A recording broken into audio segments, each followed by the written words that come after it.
మనకి ఎలాగైతే FMCG products యొక్క మార్కెట్ వాటా పెరుగుతూ ఉంటుందో అలానే ఐస్ క్రీమ్ మార్కెట్ కూడా ఇండియాలో ఎక్కువగా గ్రో అవుతున్న ప్రోడక్ట్స్లో ఒకటి. ఐస్ క్రీమ్ మార్కెట్ అనేది 2023లో 228.6 బిలియన్ ఇండియన్ రూపీస్లో ఉంటే అది 2028 కల్లా 500 బిలియన్ ఇండియన్ రూపీస్కి చేరొచ్చు అనేది ఒక ఎస్టిమేషన్. అంటే దాదాపుగా 17% గ్రోత్ రేట్ తోటి నెక్స్ట్ ఫ్యూ ఇయర్స్లో ఐస్ క్రీమ్ మార్కెట్ అనేది పెరిగే ఛాన్స్ ఉంది.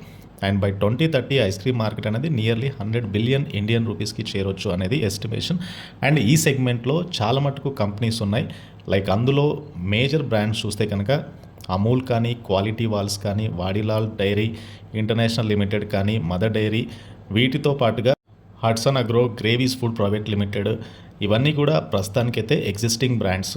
సో వీటికి తోడుగా one of the oldest and ice cream సెగ్మెంట్లో పాయనీర్స్ అని చెప్పొచ్చు. న్యాచురల్గా ఐస్ క్రీమ్ తయారు చేయడంలో అండ్ న్యాచురల్గా ఐస్ క్రీమ్ తయారు చేసే బ్రాండే naturals.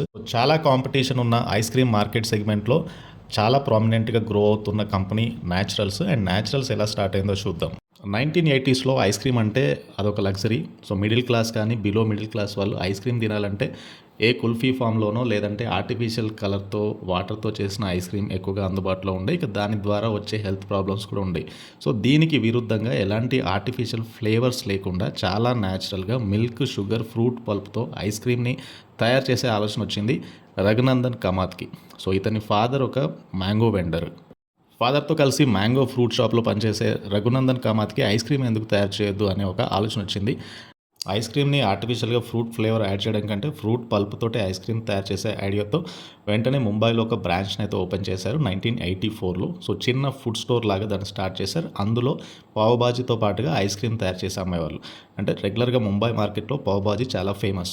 Only ice cream stores అప్పట్లో అంతగా అందుబాటులో లేవు. Only single ice cream store పెద్దగా నడిచే ఛాన్స్ ఉండదు కాబట్టి పావుబాజీతో పాటుగా ఐస్ క్రీమ్ తయారు చేసే షాప్ అయితే స్టార్ట్ చేశారు 1984లో జుహూలో. సో వెంటనే ఐస్ క్రీమ్ ప్రోడక్ట్ ఏదైతే ఉందో పావుబాజీ కంటే కూడా చాలా పాపులర్ అయింది. సో అలా న్యాచురల్ ఐస్ క్రీమ్ ఎంత పాపులర్ అయిందంటే ఆ చుట్టుపక్కల ట్రాఫిక్ జామ్ కూడా జరిగేవి జుహు ప్రాంతంలో. సో 1994లో అడిషనల్గా 5 స్టోర్స్ అయితే తెరిచారు. సో నెక్స్ట్ వేరే సిటీస్ కూడా ఎక్స్పాండ్ అయింది. ప్రత్యేకంగా చేసిన థర్మాకోల్ బాక్సెస్లో మిగతా ప్రాంతాలకు కూడా ఐస్ క్రీమ్ని పంపించేవారు.